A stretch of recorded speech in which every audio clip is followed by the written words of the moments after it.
احادیث کا مضمون ہے جو آج بھی بچہ اپنے مرحوم والدین کو ایصال ثواب کرے، ان کے رشتہ داروں کے ساتھ اچھا سلوک کرے، ان کو کسی کے ماں باپ کو گالی دے کر اپنے ماں باپ کو گالی نہ دلوائے، وہ ماں باپ کے فرما برداروں میں شامل ہوگا۔ لوگ اپنے ماں باپ کو گالیاں دلواتے ہیں، کیسے؟ صحابہ نے کہا حضور اپنے ماں باپ کو کون گالی دے سکتا ہے؟ اللہ کے حبیب نے فرمایا دوسرے کے ماں باپ کو گالی دیتے ہیں لوگ، پھر ان کے ماں باپ کو گالی دیتے ہیں۔ گالیاں دینے والوں ماں بہن کی گالیاں دیتے ہو، زبان لٹک نہیں جاتی؟ اس لیے دی اللہ نے زبان، اور پھر سامنے سے کیا ہوتا ہے؟ تمہاری ماں تمہاری بہنوں تمہارے والد کو گالیاں پڑتی ہیں، اچھا لگتا ہے؟ ارے ایسے کام کرو کہ لوگ کہیں ایسی اولاد ہے تو ماں باپ کیسے ہوں گے؟ اتنا پیارا بیٹا، ایسی پیاری اولاد، ان کے ماں باپ کو اللہ جنت نصیب کرے۔ ایسے کام کرو نا کہ ماں باپ کو قبر میں بھی رحمتیں اور دعائیں ملیں۔ اگر آج کوئی چاہتا ہے کہ اپنے ماں باپ کی روح کو خوش کر لے، خوب ایصال ثواب کرے، نفل نماز پڑھے تو ماں باپ کے نام پر ثواب بھیج دے، ذکر و اذکار کرے۔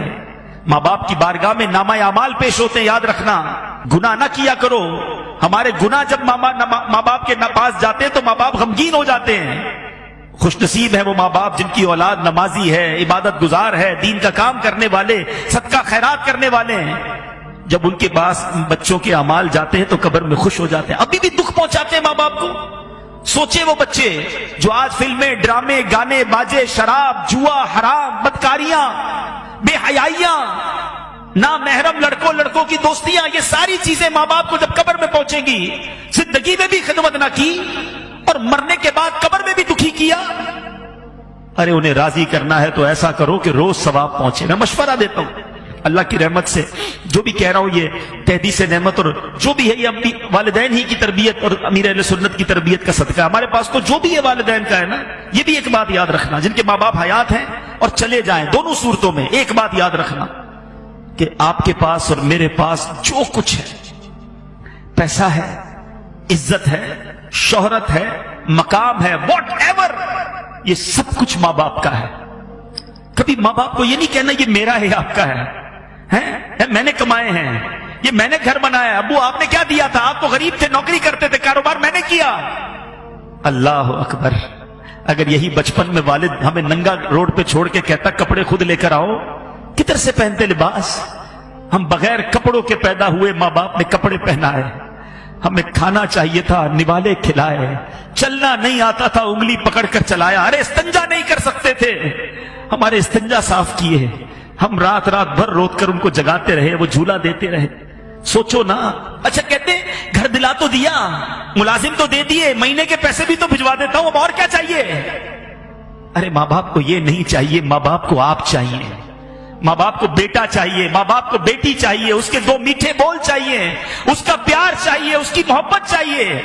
وہ پیسے کے لیے جیے کب تھے؟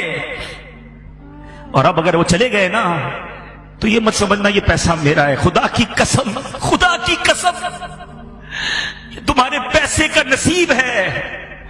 اگر تمہارا پیسہ ماں باپ کے لیے کسی جگہ استعمال ہو جائے، ماں باپ پر خرچ ہو جائے اور زندگی میں خرچ ہو جائے، تو خوش نصیب ہے وہ بچہ کہ کبھی ماں باپ کو کچھ لا کر کھلائے، کبھی ماں باپ کو کچھ اچھا پہنائے، کبھی ماں باپ کو کوئی تحفہ دے۔ اس سے زیادہ خوش نصیب کوئی نہیں ہے۔ ساری زندگی جنہوں نے مجھے پہنایا، جنہوں نے کھلایا، آج اللہ نے موقع دیا کہ میں ان کو کچھ پیش کر سکوں، اور اگر اس وقت نہ کر سکے، اللہ نے بعد میں مال دے دیا ہے، اللہ نے بعد میں نواز دیا ہے نا، تو آج کر لو نا، بھیجو نا ثواب انہیں، صدقہ کر کے، خیرات کر کے۔ مشورہ دیتا ہوں ماں باپ کے نام کی مسجد بناؤ، اللہ نے دیا ہے نا، اللہ بڑا کریم ہے، صرف ماں باپ کو ثواب نہیں ملے گا۔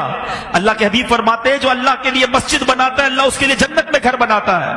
ماں باپ کو بھی ثواب ملے گا، تمہیں بھی جنت میں گھر مل جائے گا۔ اور ہم نکمے روز ثواب نہیں پہنچائیں گے، مسجد والے روز ثواب پہنچائیں گے۔ مجھے جب بھی فیضان جیلان دیکھتا ہوں، اس مسجد میں جب بھی آتا ہوں، مجھے سکون ہوتا ہے کہ انشاءاللہ یہاں ہونے والی ہر نماز میں میرے والد کو ثواب ملتا ہو، یہاں ہونے والے ہر اجتماع میں میرے والد کو، مجھے بڑی امید ہے، مجھے یاد ہے وہ سارے دن کہ اس مسجد میں کتنے نمازی تھے اور کس طرح ابو آتے تھے، کس طرح ہماری ہمتیں بڑھاتے تھے۔ مجھے ایک صاحب ملے، مرنے کے بعد بہت ساری باتیں پتہ چلتی، اسلم ڈیڈی ماشاءاللہ اس مسجد میں، وہ بھی ہمارے بہت اچھے ساتھیوں میں سے تھے، آج کل فیصلہ آباد میں ہے۔ مجھے ان کا میسج آیا کہتے عبدالحبیب بھائی یوں تو آپ کے والد صاحب کی بہت ساری یادیں ہیں، مگر ایک بار فیضان جیلان مسجد، جب یہاں گھر تھا، یہ مسجد گھر کے اندر تھی، تعمیر نہیں ہوئی تھی، چھوٹا سا ایک گھر تھا، تو کہتے اتنی بارش ہوئی کراچی میں کہ پانی بھر گیا، ساری رات بارش ہوتی رہی. کہتے میں بڑی کوشش کر کے پانی میں سمجھ لیں گاڑی بھی میری ڈوبنے لگی، بڑی مشکل سے، گھر تھوڑا دور تھا ان کا، میں فجر کی نماز کے لیے یہاں پہنچا، میں تھا، میرا ایک بیٹا ساتھ تھا یا 2 بچے ساتھ تھے.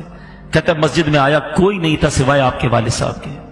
یہ اب بتایا انہوں نے والد صاحب کے انتقال کے، بولا اکیلے آپ کے والد صاحب بیٹھے تھے اور انتظار کر رہے تھے کوئی نمازی آ جائے تو ہم جماعت سے فجر ادا کر لیں. تو اللہ تعالیٰ ان کو جنت الفردوس میں اعلیٰ مقام عطا. ابو کی تو اب یادیں ہی رہ گئی، مگر اب میں یہ چاہتا ہوں، ہماری تو وہ دولت چلی گئی، جس کے پاس ہے قدر کر لو، دعائیں لے لو.